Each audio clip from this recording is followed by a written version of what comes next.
We've also pondered a little bit on how it was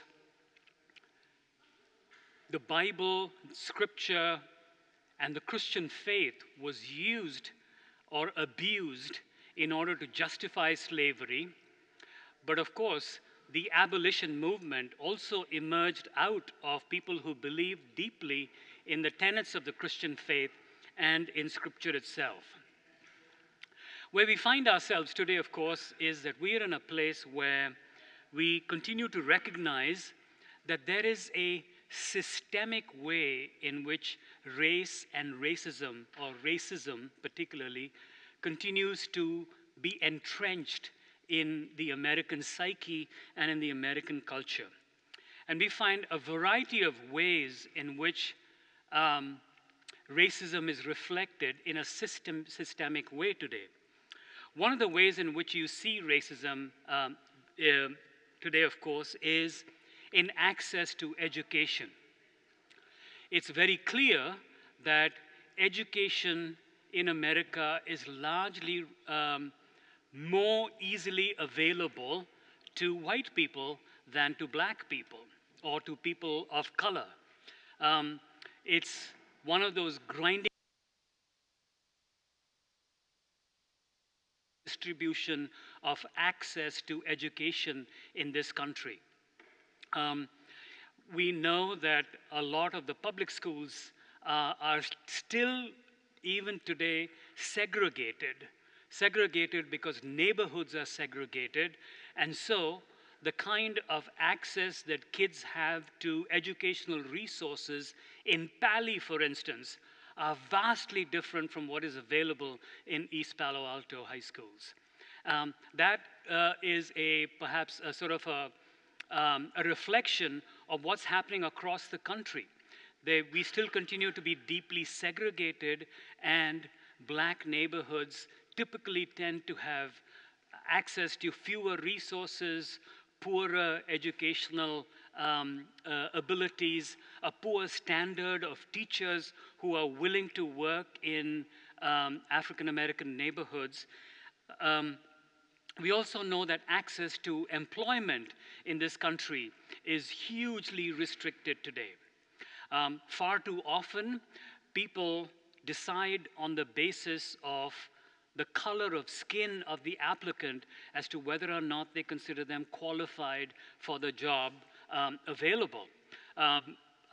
In a way of speaking, a Shaniqua has a far harder time getting a job than a Stephanie does, because of the way in which we presume that if somebody is African American or a person of color, they are not likely to be as educated, as qualified, and otherwise. There are limits to access to housing in this country. We know that redlining, which we've all heard about, divided America between the whites and the non-whites.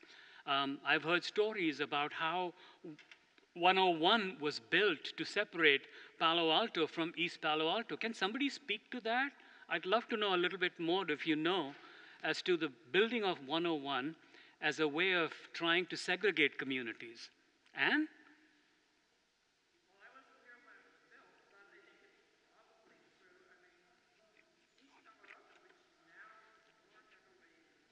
Mm-hmm.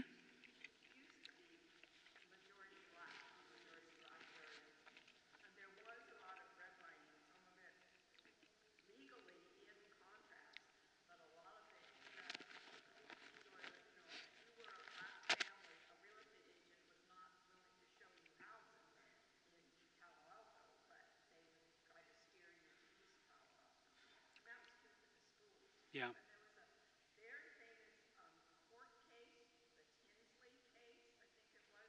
Where is, where is he?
Thank you. Susan.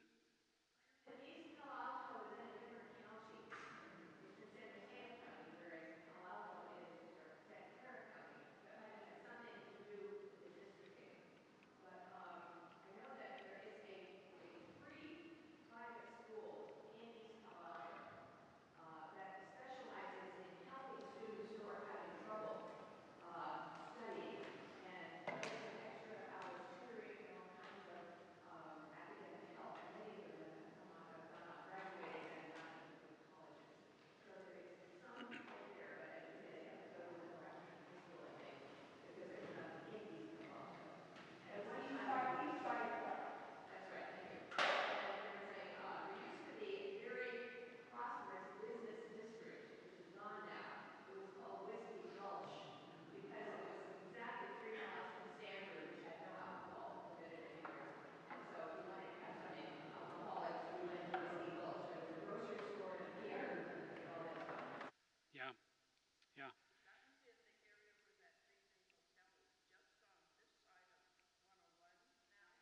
Right, right. Not very far from where Josh Gedden lives. Um, and then, there's the whole issue of access to higher education in America. The statistics are skewed against African Americans more specifically. There's Asians throughout the country actually accuse people of reverse racism because of Asian communities that really inculcate a deep sense of value of education in Asian families, which leads them to be much better at SAT scores or whatever, and getting access to colleges. Of course, we will talk a little bit about affirmative action.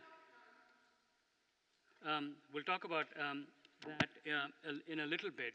But according to statistics, 75% of all African Americans report that they have experienced personally racial discrimination, with many feeling that US institutions are designed to hold them back.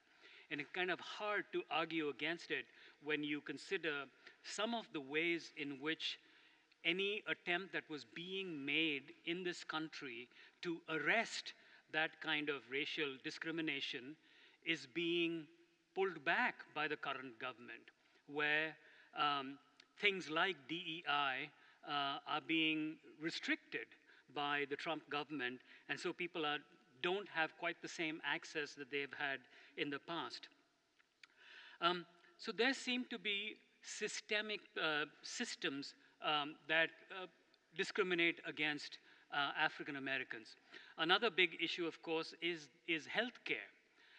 We do not have equitable access to healthcare. Again, African Americans are less likely to access better healthcare than white people, and that's again across the board.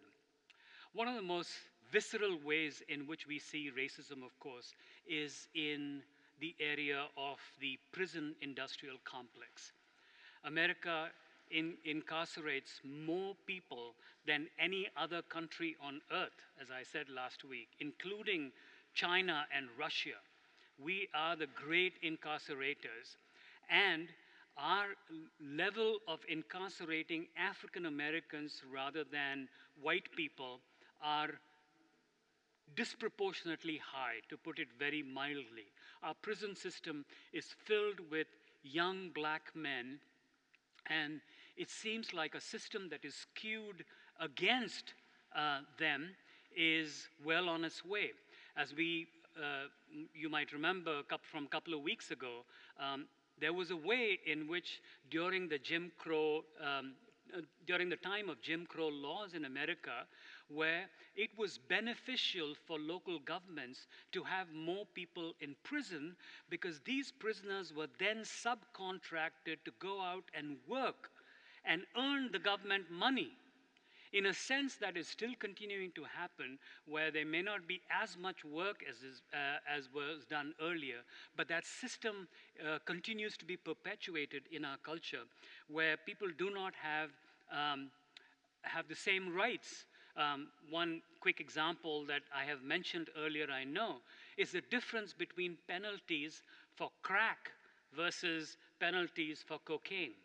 Crack, which is used mostly by poor African Americans, cocaine, that is used largely by upper middle class, wealthy Wall Street banker types. And so you can get away by possessing cocaine far more easily than you would if you were caught in possession of crack. Our system does not allow for that. And of course, you've seen all the movies that I have and read the right books which talk to us about this very skewed, unjust, unequal system that our country is still locked up in.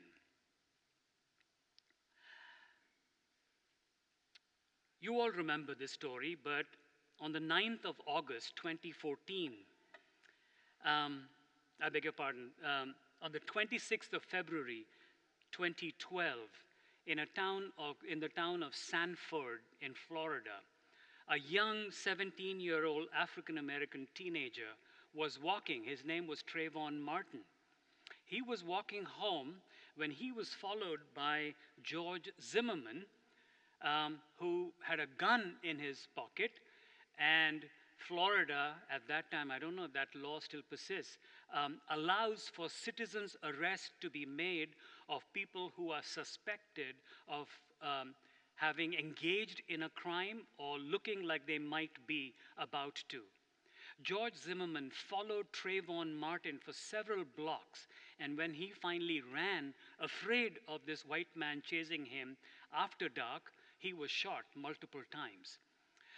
It was one of those times, if you remember back then, Barack Obama was president, and he actually went public by saying Trayvon Martin could have been Michelle and my son. And that was true. A young man gunned down in an unfair way in this country in 2012.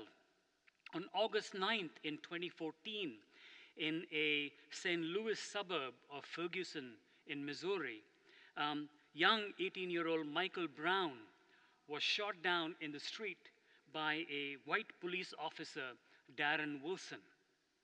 This led to an uproar, and it was sort of leading slowly to a crescendo when on the 17th of July in 2014 in Staten Island, Eric Garner, a big 6'7", 300-plus-pound black man, was selling loose cigarettes that he had smuggled from across the state, which hadn't been taxed. And the cops came and tried to shoo him away. He refused to budge. All of this was recorded on camera, and this one policeman leaped from the back and got him in a chokehold. Eric Garner was a big man, but when 4 of these cops pulled him down, put him on the floor, and the chokehold on his neck continued long enough that he kept on saying, "I can't breathe." He repeated that, "I can't breathe, I can't breathe." And he died on that street that night.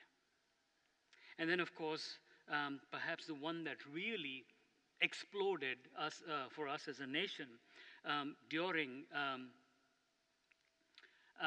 COVID on the 25th of May in 2020, when George Floyd, a 46-year-old black man, having just come out of a store where he supposedly tried to pass a counterfeit $20 bill.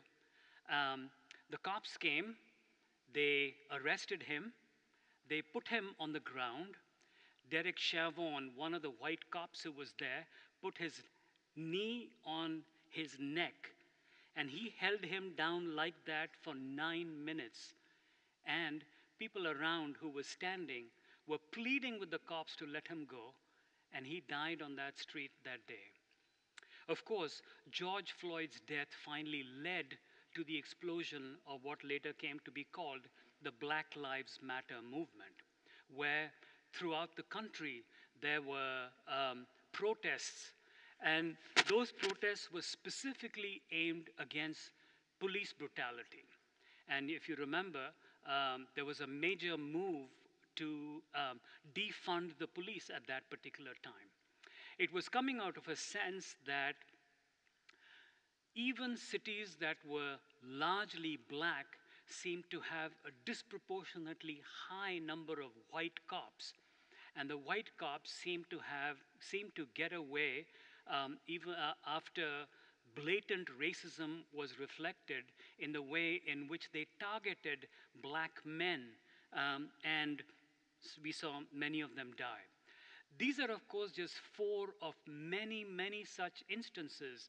Breonna Brown was one, and others that I'm sure you can recollect, where black men were gunned down by white cops.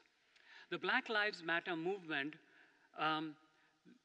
led to a moment where it became a time for us as a nation to reckon with the fact that we were continuing to be blatantly racist, and that African Americans have not been able to experience the sense of equality that they deserve being citizens of this country. If you remember, at the height of the Black Lives Matter movement, and we lived in Manhattan that time, I remember there were many, many times when crossing the street, we lived at the corner of 72nd and Broadway was really hard because there were people coming from all parts of the country to lead silent protests, fighting against this kind of discrimination in our country. One of the responses from predominantly the white community to the Black Lives Matter movement was all lives matter. Remember that? That was a way of saying, well, why should black lives matter? Don't all lives matter? Well, nobody is questioning the fact that all lives matter, yeah. But when you're talking about the blatant racism and the violence that was unleashed against the black community, the black community rising up and saying Black Lives Matter was a way of saying, yes, all lives matter, but especially in our country at this particular time, because of this rampant discrimination, the government needs to sit up and pay attention and try to bring about a way in which this kind of racism would be opposed, would be attacked. There were certain movements that emerged. Actually, these predate the Black Lives Matter movement, but one of them was the whole issue of DEI. Diversity, equity, and inclusion was a sort of program that many organizations were expected by law to engage their organizations in, so that there would be a greater sense of parity and equity in the way in which corporate and non-corporate America functions. Because of the way in which race plays a big role in our country, black people in the workplace with similar qualifications and abilities were discriminated against. One of the ways, and we've seen that, is how very, very often in corporate America, women feel unheard. It's very clear that men tend to listen to men, and very often women tend to listen to men rather than giving voice to everybody who is worthy of being heard. So this attempt at trying to, first of all, diversify the workforce, trying to give equal opportunities to minority communities to be represented in the workplace, was a movement that DEI sought to engage in. Basically, diversity, the focus on diversity was one where people would not be discriminated against on the basis of their race, gender, ethnicity, sexual orientation, disability, age, political stance, culture, class, veteran status, or religion. All of these were sort of sought to be brought under that umbrella of diversity. Equity refers to the concept of fairness and justice. such as fair compensation, for instance. We know very well that black people and white people have very often and for the longest time been discriminated by difference in wages. Black people have not always had um, uh, wages that are commensurate with their qualifications like white people are. And it's a matter of equity and justice. And we believe very strongly that in order to um, um, live up to our ideals as a nation, we need to address this issue. And that's what the equity piece was trying to do. Inclusion refers to creating an organizational culture that creates an experience where all employees feel that their voices are being heard and that there's a sense of belonging and integration. I mentioned this to you in an earlier gathering, and it is that, I've lived in this country almost as long as I've lived in India, but I still, when I walk into a room, I'm typically conscious I'm not conscious, I'm sorry, subconsciously, I'm trying to see if there's any other non white person in the room. I do that even today. It's an instinct that comes from a desire for a sense of security. I'm not saying that I've ever been threatened. I'm not saying I can justify my stance, but I can tell you that, and I've been a priest in largely white churches, but even now, when I walk into a room, I can catch myself subconsciously checking to see if I'm the only minority person in the room. Race plays a very important role, and when you are from the dominant white community, it doesn't seem to matter as much. But for a minority community, there's a constant, unconscious acknowledgement that we are people of color. The other movement that came out of this was critical race theory. CRT, or critical race theory, is really an attempt to try, it's not critical in the sense of trying to criticize people. It really is a critical way of looking at how race has shaped America, and therefore to try to help white people understand a slice of what it means to be a minority person living in America today. Feel free to jump in. I want to talk about something that is called unconscious bias or implicit bias. This is a pre-reflective attribution of particular qualities by an individual to a member of some social outgroup. For instance, if someone is black, they might be criminal. If someone is Indian, they might be a whiz at math and computers. Totally untrue in my case, as I've said before, but those are the stereotypes that people have. If they are Arab, they are very family oriented. These are generally accepted ways in which people have assumed what other people are like. And of course, not all of it is supportive or congratulatory. To be considered black and therefore possibly a criminal is an awful way for someone to have to grow up and feel all the time. Here's an confession I'll make.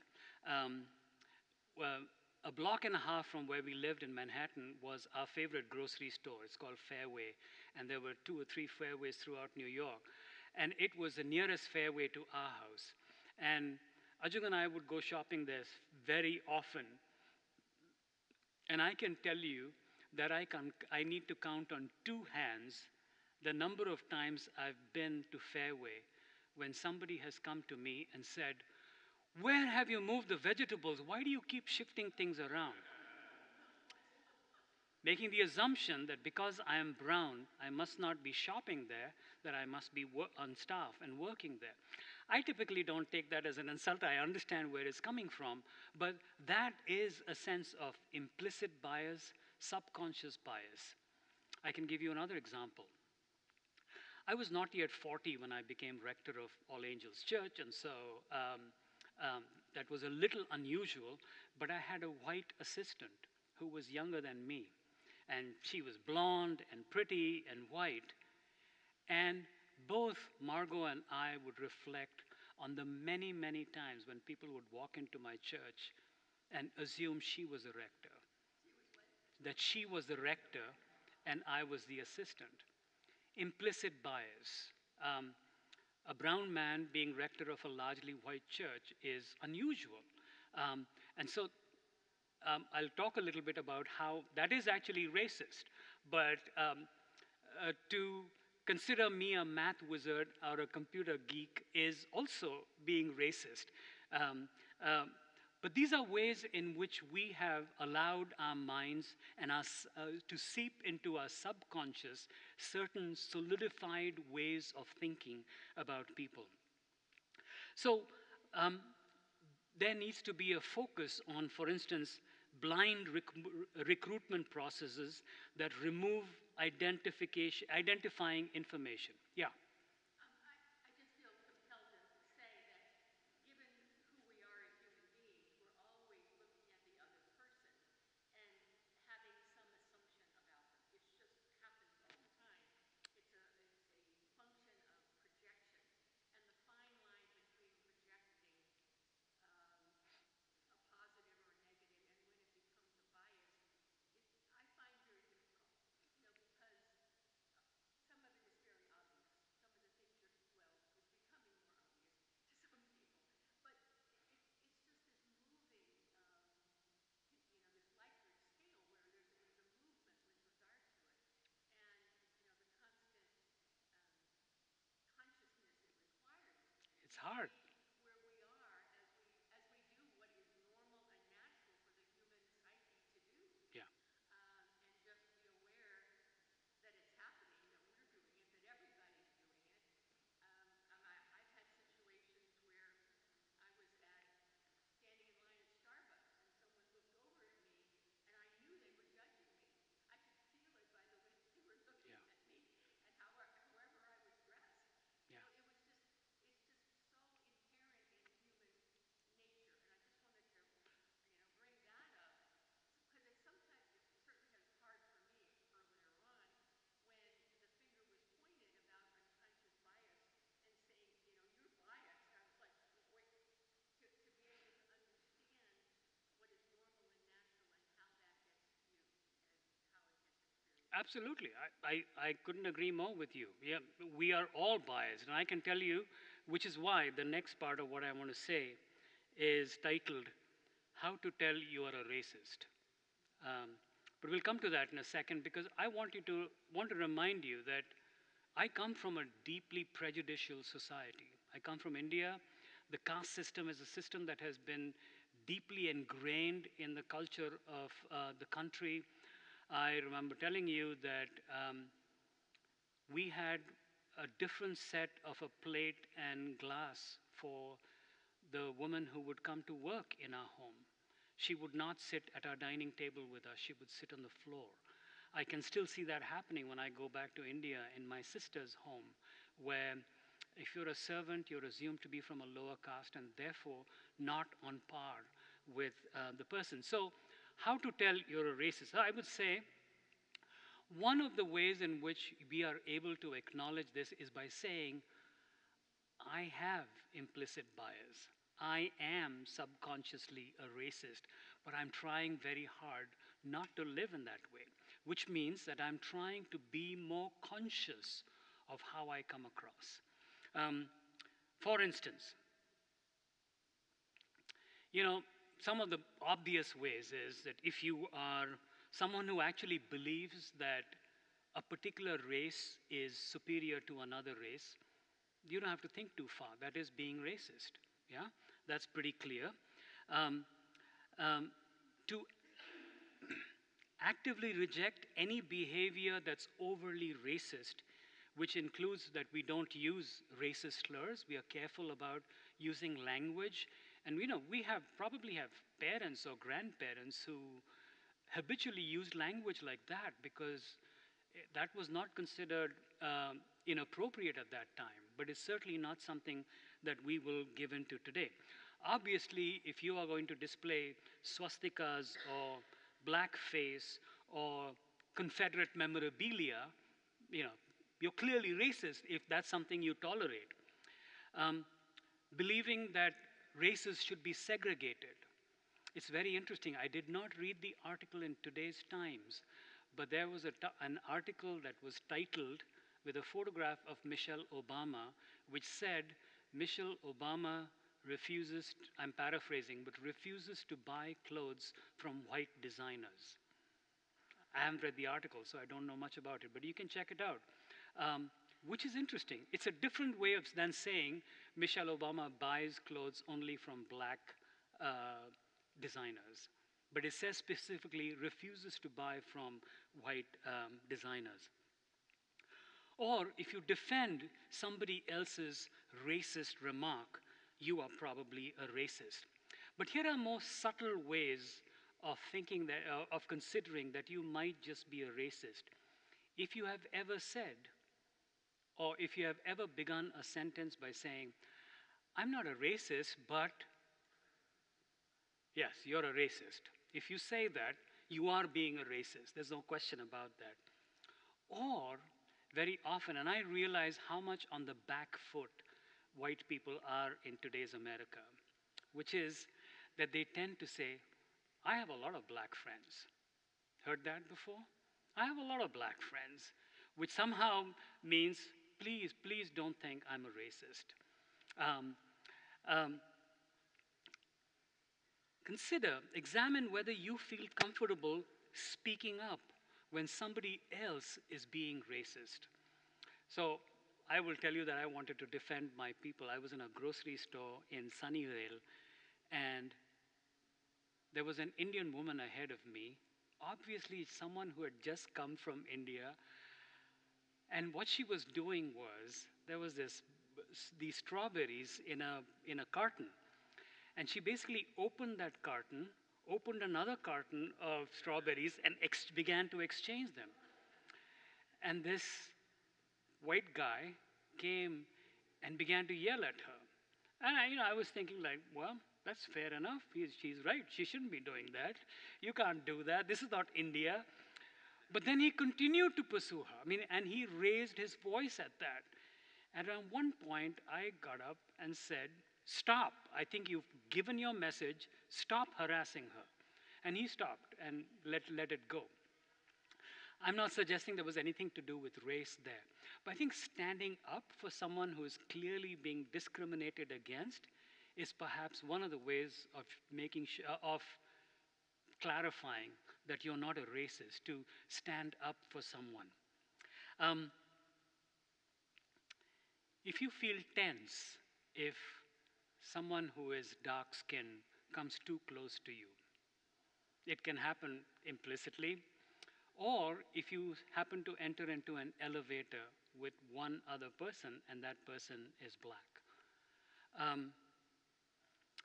A more subtle form of racism can sometimes be acting overly friendly with people of color.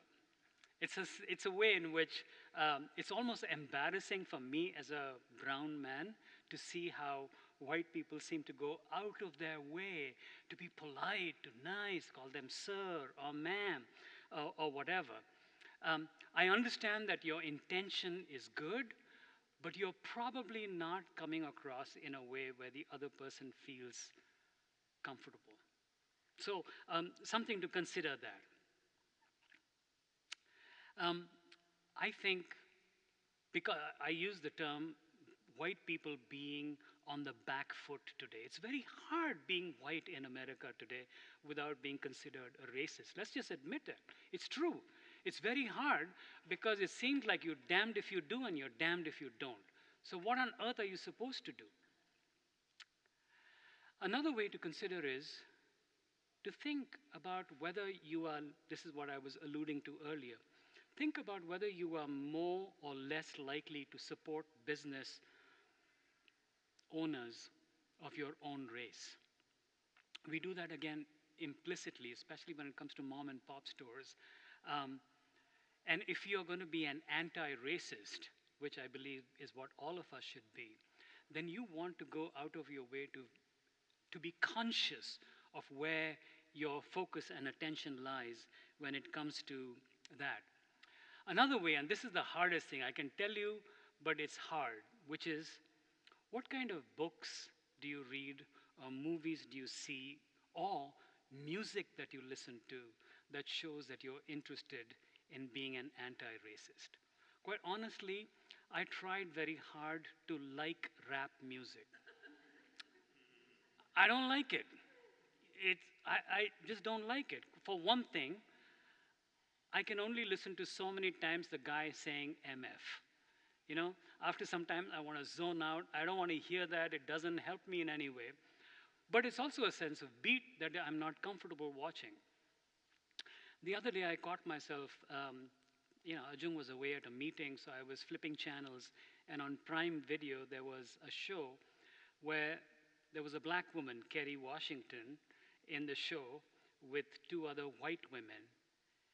And I realized about halfway through the first episode that I was willing to watch the show because it was a black woman, but also two white women who were the main protagonists in the show. And I thought to myself, if this was an all black show, I would have probably skipped it. It's just who I am, and I'm being utterly honest here, you know. Um, that's the kind of a brutal honesty we do have to show with ourselves to say, I'm not a racist, but I'm just not interested that much in that culture. That's a way of saying, I need to grow, I need to learn, I need to read books that are written by people whose culture I must try to understand because they are different and because there's something that they have to say that is going to make a contribution to making my life better. Another way, and you've heard examples of this from me, is where people say, I don't see color. I don't care whether someone is white or black or Hispanic, I don't care. That's being racist. Because I don't want you to think of me without my true identity as a brown man. I think I mentioned this to you, but let me just say this again. I was the assistant at a church in Bryn Mawr in suburban Philadelphia, and we were being given this farewell because I had finished my stint. We were moving to New York. There was this party that was thrown. There were well-meaning white people. It was an all-white church in the main line of Philadelphia. And somehow the conversation came to a point where I said something like, being a brown man in America today, and the woman sitting next to me tapped me on my shoulder and said, don't say that, dear, you're one of us. Which was well-intentioned. It was not trying to be mean. But what she was actually trying to say is, you may be brown, but you're almost white. And that's a way of actually denying a person of color their identity. I don't want you to not look at color. I want you to acknowledge and recognize the color of my skin and like me in spite of it. Not pretend that that color doesn't exist. One of the other things is that sometimes you tend to overly talk about race or color. Here's one of the things that black people sometimes have said, where white people, well-intentioned, will say, can I touch your hair? Can I touch your hair? People do that.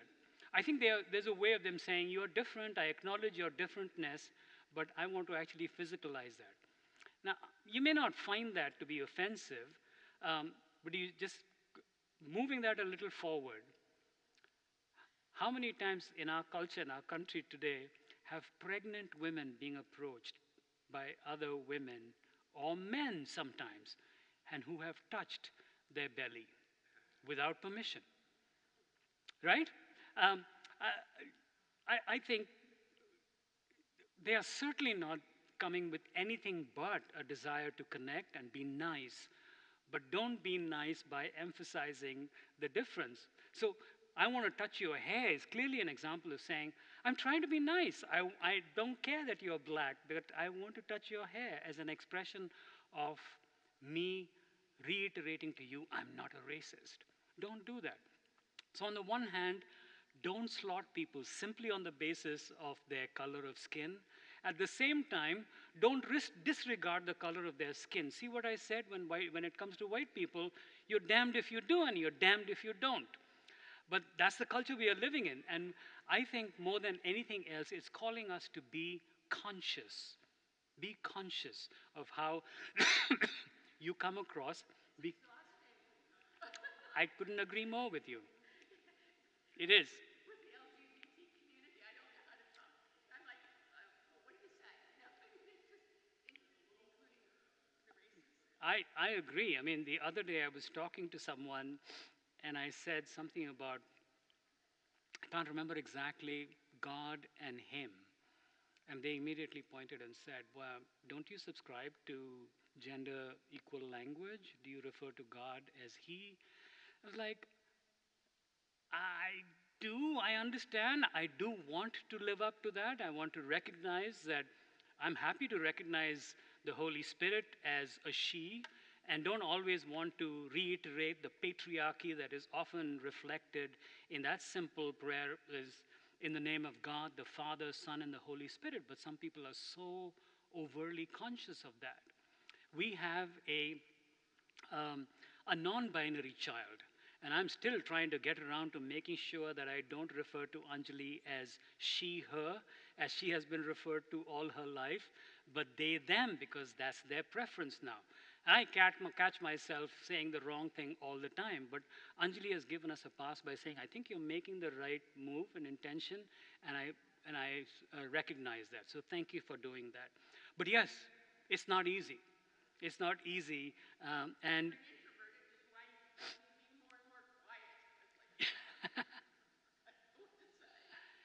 it is hard. I agree.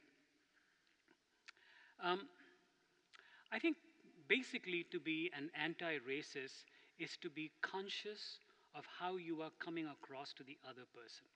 Remember, you represent the majority culture. Remember, that person is a minority and has probably spent their entire life being aware of their otherness and, in some ways, feeling a sense of inferiority. Um, um, I think I would love for someone who is African American to mention that. But for instance, one of the things I noticed in New York was how sometimes African American women can be loud. Yeah? And I think it comes from a sense of exuberance. Sometimes I feel white people are just too uptight. And we need to learn from people who just come across as more ebullient. And you know what? Over the course of all of this, I probably have said something racist, which I didn't intend to. But I actually like that sense of freedom that is sometimes reflected. And yes, because it's saying it again, white people are often on the back foot and unsure of how to come across. But I think people see genuineness, and genuineness simply in the attempt we make to understand and think about how we come across to the other person. Overcoming racism is a lifelong problem, which is why I will admit I am a racist who's trying desperately to become an anti racist. And that's all we can do. Yeah, Anne and then Ken. Well, I mean, Carlos, I agree with everything you said. I think there is also a growing and horrifying looking gap in this country in opportunity between the rich and the poor. If you are a poor child, a poor white child growing up in America, the odds are the schools are much worse. You have larger classes, you have poorer teachers because they aren't paid as much. You have less opportunity as far as enrichment activities because parents can't afford to send you to music lessons and summer camps and these kinds of things. You have less opportunity to go on sports teams because your parents can't pay for these travel teams that are very expensive. So you'll have less opportunity for college scholarships, which you do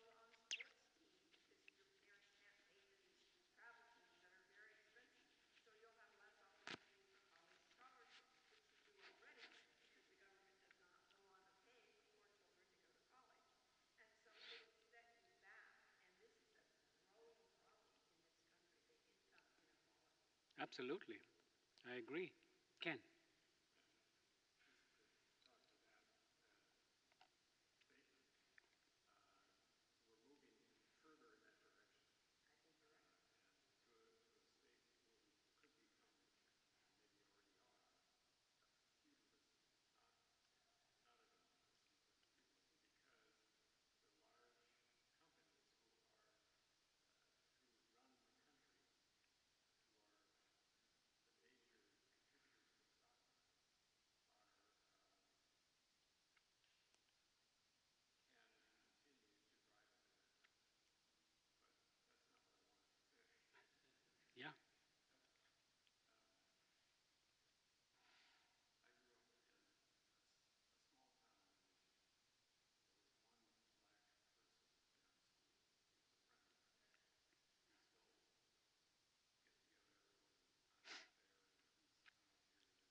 Absolutely.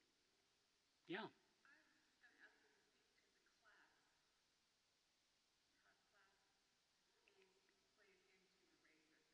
class plays into the racism. Because if I'm with you, with a doctor who's African American, with a professor from Stanford who's black, then in a way I don't see color, or I don't, I'm perfectly comfortable sitting next to somebody from South. I'm perfectly comfortable with someone of the professional class who is of a different color. But if I see a homeless person downtown or in San Francisco,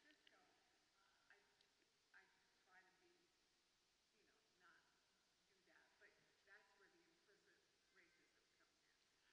And I think class, especially more and more today, plays a huge part in, especially in this area, because we do interact with so many different races, but they're often of our same social class.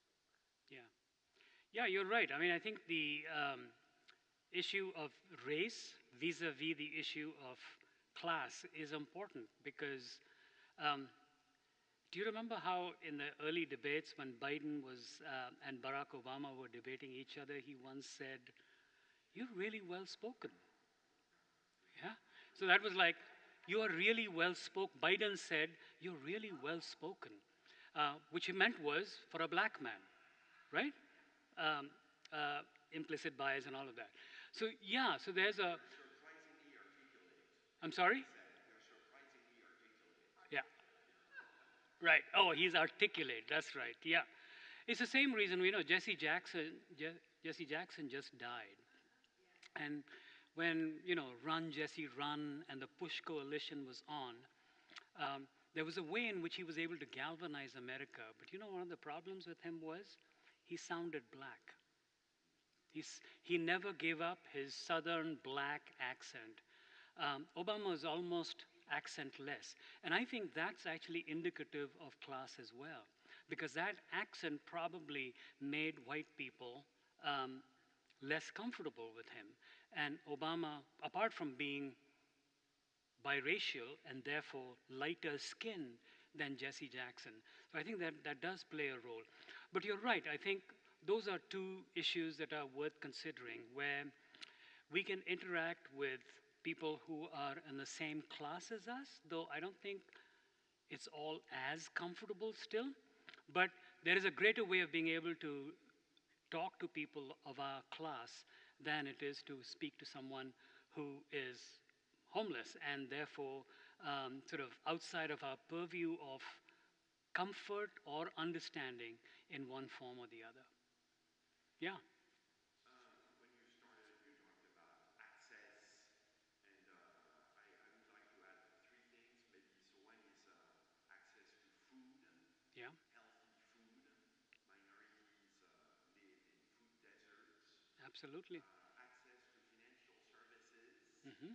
banking, loans, Yeah. investing, and that's hard for minorities. And the third one, of course, is a huge can of worms, is access to technology. And obviously, black people can go on ChatGPT, but Yeah. the reality is these platforms are built by white people and have huge implicit bias. Yeah. And sometimes that comes across shockingly as when the first computer vision software came out Yeah. and it recognized black people as monkeys. Yeah. Well, remember several years ago, a bank opened in East Palo Alto in the Kia shopping center, and people were so excited. There was not a bank in Yeah, East Palo yeah, Alto until yeah, then. Well, And there was a grocery store there. yeah. so Hispanic So grocery food store. and So finance. many cities have laws now. So in New York, you can't open a bank, a branch of a bank, or a new grocery store on the Upper West Side of Manhattan unless you open one in the South Bronx as well. You have to. Or sometimes you open two there and then you'll get one here. And often those banks and those grocery stores don't make as much money. But in order to provide for greater parity and equity in the city, cities are enforcing laws like that and saying food deserts. I mean, the reality of access to food is crazy. I remember sometimes going to visit some, because my church was very involved with the unhoused community in New York, I would go to visit some people who'd gotten Section 8 housing, and so I would go to neighborhoods which are completely black, and I can tell you that it was astonishing how many times I've gotten off the subway and walked 3 blocks, and I found out that there were nail salons, there were McDonald's, but there was no grocery store, no bank anywhere nearby. I mean, that's a reflection also of what poverty does to America, where a lot of black people in depressed communities don't have access, and therefore, kids are growing up eating McDonald's for breakfast, lunch, and dinner because that is such a cheaper option than having to schlep out to another part of the city and spend money on groceries that they can't afford. So, go out and be an anti racist. Thank you.